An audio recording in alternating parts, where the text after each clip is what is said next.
Hello everyone, welcome back to my channel. তোমরা সবাই কেমন আছো? আশা করি খুব ভালো আছো, সুস্থ আছো। তো দেখো, আমরা আজকে এসেছি, আমি একা আসিনি, আমি আর আমার হাজব্যান্ড দুজনে মিলে আজকে আমরা এসেছি দিল্লির এরো সিটিতে।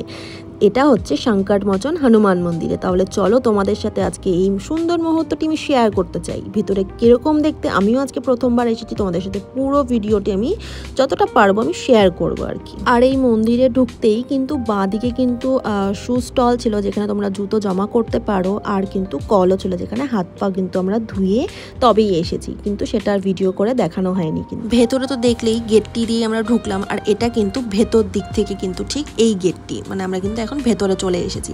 আর এই যে মন্দিরটি দেখতে পাচ্ছ, এটা কিন্তু দিল্লির এরো সিটির কাছেই কিন্তু আছে, কিন্তু 2010 সালে কিন্তু এই মন্দিরটি বানানো হয়েছে। দেখো, 15 বছর হয়ে গেছে, কিন্তু আজও কিন্তু বেশ সুন্দর, কিন্তু পরিষ্কার পরিচ্ছন্ন একদম, দেখে মনে হচ্ছে এখনকার নতুন রিসেন্টলি হয়তো বানানো হয়েছে। আর এই দেখো, হনুমানজির এই মূর্তিটি বেশ ভালো লাগছে, তাই একবার সবাই প্লিজ একবার বলো জয় বজরংবলী কি জয়।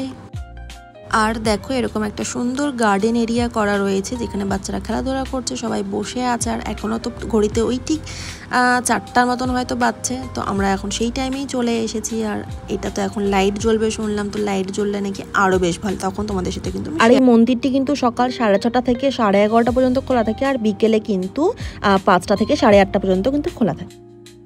আর মন্দিরটি কিন্তু বেশ বড়। তো চলো, তোমাদের সাথে যতটা আমি শেয়ার করতে পারবো, ছোট ছোট ক্লিপ আমি শেয়ার করতে হয়তো পারবো, কিন্তু কোনো কোনো জায়গায় হয়তো দেখলাম ফটো অ্যালাউ নেই, ভিডিও অ্যালাউ নেই, তো আমি সেই জায়গাগুলো তো আর করছি না। তো যেটুকু আমি চেষ্টা করবো, যেটুকু করার সেটুকু আমি তোমাদের সাথে শেয়ার করবো মন্দিরটির ব্যাপারে।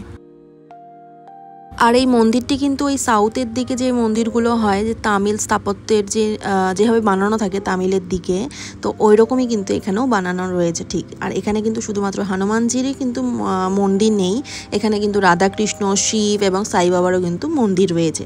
তো হয়তো আমি তোমাদের সাথে ভেতরটা হয়তো শেয়ার করতে পারবো না, কেন কি ভেতরে ফোন অ্যালাউ নেই, তো বাইরে থেকেই আমি তোমাদেরকে দেখানোর চেষ্টা করছি। আর দেখেছো, এই বিকেলের টাইমে কি মেঘ করে এসেছে, আর দেখতে কিন্তু আকাশটি বেশ ভালো লাগছে। দেখো, কালো মেঘে আকাশ একদম, আর তার সাথে এরকম সুন্দর এই মন্দিরটিতে এসে আমার তো বেশ ভালো লাগছে। আর প্রচুর কিন্তু লোকজনও কিন্তু এখানে এসেছে।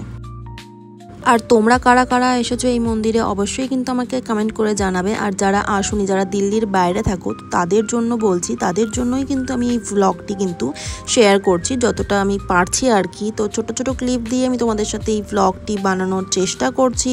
তো প্লিজ তার জন্য কিন্তু পুরো ভ্লগটি কিন্তু তোমাদেরকে দেখতে হবে। আর ভালো লাগলে কি করতে হবে, সাবস্ক্রাইব করতে কিন্তু ভুলবে না।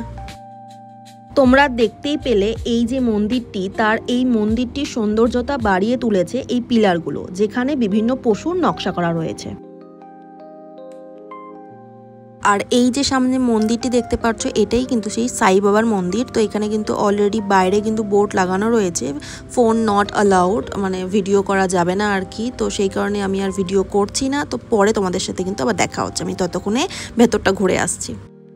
এবার চলো, তোমাদেরকে একবার বাইরেটা ঘুরিয়ে দেখিয়ে দিই। আর এই যে সেই গার্ডেনটি তোমাদেরকে তো দেখালামই। আর ওই যে গেটটি দেখতে পাচ্ছ, ওই গেট থেকে কিন্তু আমি ফার্স্টে কিন্তু এন্ট্রি করেছিলাম। এই যে সেই গার্ডেনটি অনেকটা কিন্তু বড়, আর ওই যে সেই মূর্তিটি হনুমানজির।